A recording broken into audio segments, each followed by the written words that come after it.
जो राहुल गांधी ने भरी संसद में सरकार पर यह आरोप लगा दिया कि सरकार ने मणिपुर में भारत माता और हिंदुस्तान की हत्या की। राहुल गांधी को क्यों लगता है कि मणिपुर में भारत माता की हत्या की गई?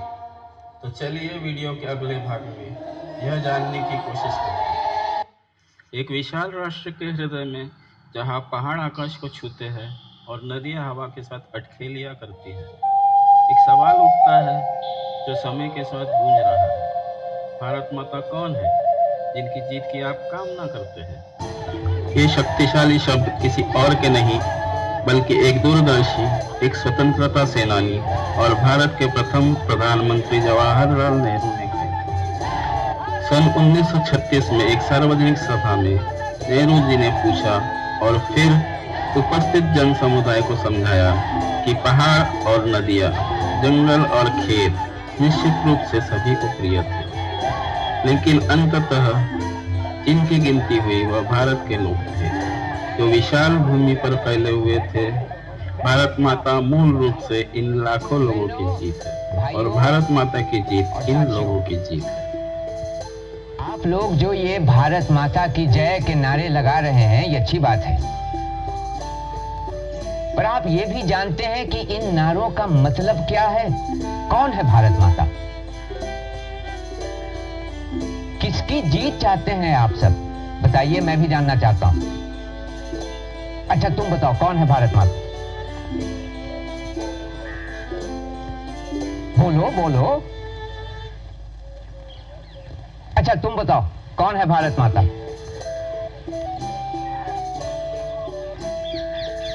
आप लोगों को कम से कम इतना तो जानना ही चाहिए, किसकी जय? क्या है भारत माता? कभी देखा है आपने? पंडित जी, भारत माता मतलब ये धरती हमारी माता है। सिर्फ ये धरती या इस गांव की धरती या इस सूबे, इस इलाके की धरती या सारा हिंदुस्तान? सारे हिंदुस्तान की धरती। सिर्फ धरती और कुछ नहीं? हिंदुस्तान की ये इतनी नदियां, पहाड़, ये सब नहीं? सभी हैं पंडित जी। ये नदियां, ये पहाड़, जंगल और हमारे ये खेत जो हमें अनाज देते हैं। इसके अलावा क्या? इसके अलावा भी कुछ ऐसा है जो इन सबसे अहम है। वो क्या? आप बताइए पंडित जी। भारत माता तो ये सब है ही, नदियां, पहाड़, खेत, पेड़, घने जंगल, समंदर, आसमान। पर मेरे या तुम्हारे बिना ये सब बेमतलब है। सबसे अहम है भारत की सरजमीन पर फैली आवाम, भारत के लोग। दरअसल अपने करोड़ों बेटे बेटियों से ही भारत मां की पहचान, इसलिए उसकी जीत होगी आप सभी की जीत से।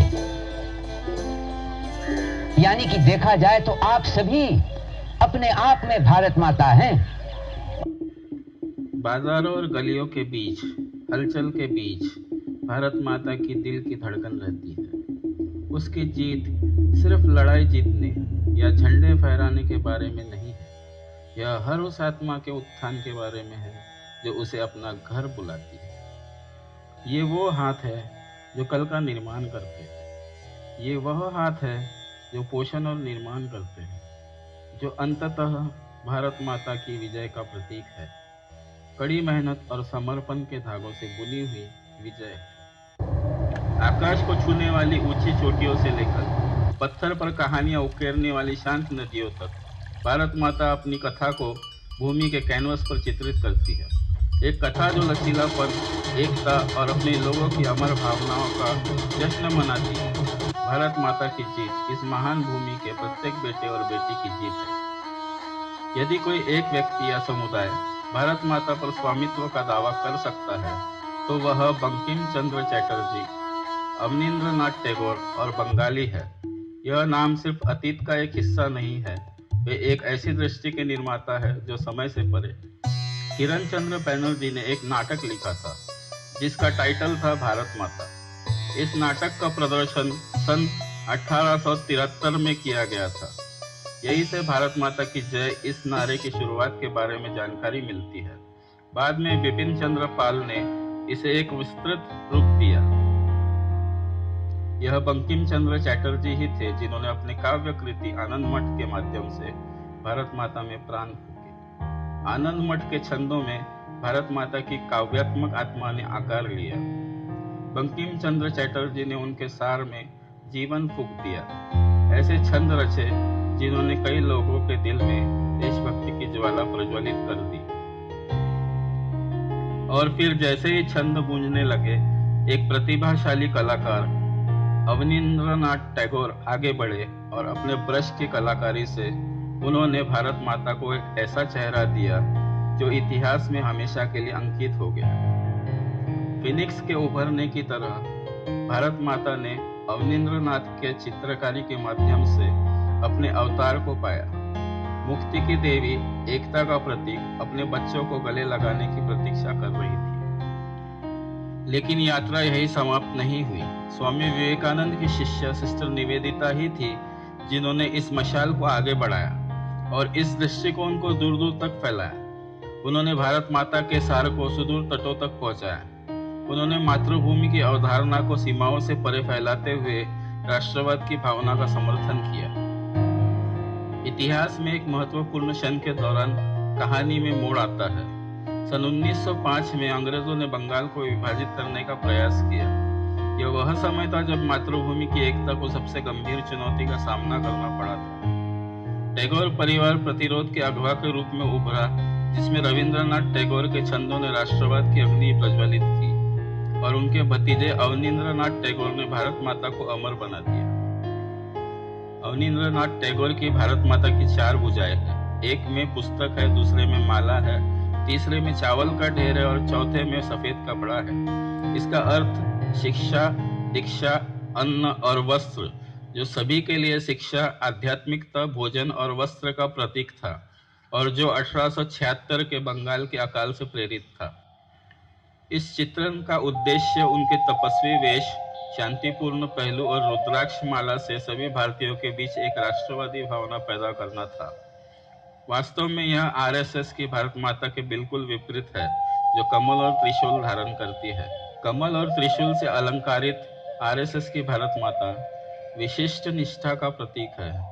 कमल और त्रिशूल इनके इरादों के बारे में कोई संदेह निर्माण नहीं करता। हमें यह नहीं भूलना चाहिए कि एकता और स्वतंत्रता का प्रतीक भारतीय तिरंगा एक विविधताओं से भरे राष्ट्र को एकजुट करने की शक्ति रखता है। यह गर्व से लहराता है, परंतु वर्षों तक भारतीय तिरंगे को अशुभ मानने वाले आरएसएस ने आखिरकार 2002 में नागपुर में अपने मुख्यालय पर राष्ट्रीय ध्वज को फहराया।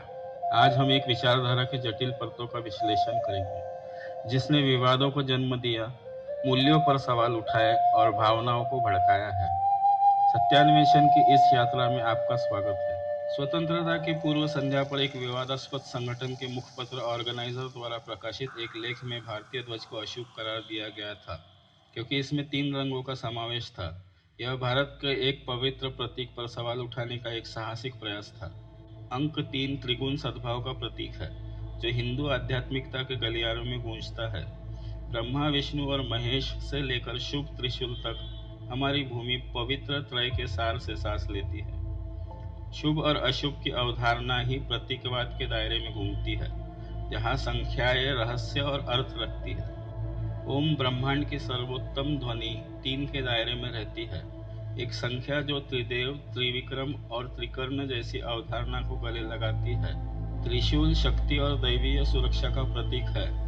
त्रिकर्ण विचार, वाणी और कर्म में शुद्धता का प्रमाण है। त्रिनेत्र सर्वव्यापी आँख जो हमारे दायरे पर नजर रखती है, प्रत्येक पवित्र त्रय का प्रतिनिधित्व करती है। ऐसे क्षणों में जब आदर्श और मूल्यों की परीक्षा ली जाती है, एक आवाज उभरती है, एक आवाज जो उन ताकतों के खिलाफ दृढ़ता से खड़ी होती है जिन्होंने भारत माता की पवित्रता को धूमिल करने का साहस किया।